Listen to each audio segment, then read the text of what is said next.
silêncio e agradeço a presença de todos.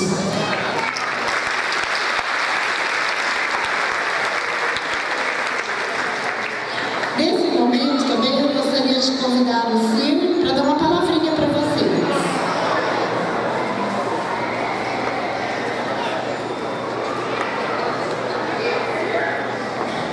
Boa noite a todos, boa noite à nossa diretora, a professora Eli, do CEMEI Criança Feliz, a mesa já iluminada, nosso presidente da Câmara, o vereador Wesley, todos os vereadores, a nossa secretária Jaqueline, que está se despedindo do cargo, mas não da função, vai estar conosco nesse novo mandato que vai iniciar a partir de 1º de janeiro.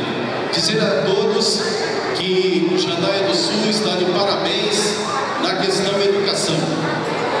Eu estava conversando ontem com o Tidão, o nosso prefeito não está presente porque teve outros compromissos, está em São Pedro do Ivaí numa reunião da MUV e eu estou aqui hoje representando a Prefeitura Municipal de Jandaia. Jandaia do Sul é um exemplo na educação.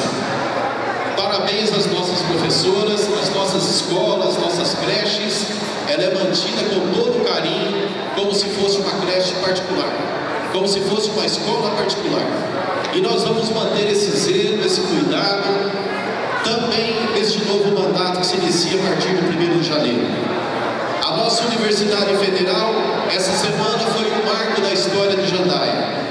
Jandaia, eu falei antes de ontem aqui numa formatura, que daqui 10 anos, essas crianças que se iniciam em uma creche vai estar ingressando na Universidade Federal aqui de Jandaia do Sul, que vai ser uma das melhores universidades do Brasil.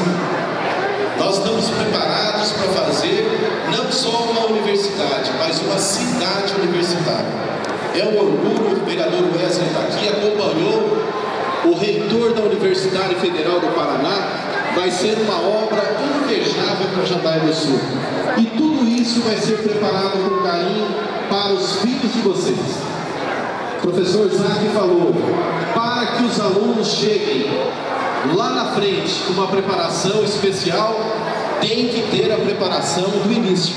E esse início, que é as creches, as escolas, vai ser zelada com todo carinho para que nossos alunos iniciem aqui em Jandaia do Sul e finalize se formando na Universidade Federal aqui de Jandaia do Sul também, se Deus quiser. Parabéns a todos os professores, parabéns aos pais, funcionários, parabéns a toda a educação. Que o ano de 2017 seja um ano muito especial para a nossa querida Jandaia do Sul. Feliz Natal a todos e um próspero ano novo, em nome da administração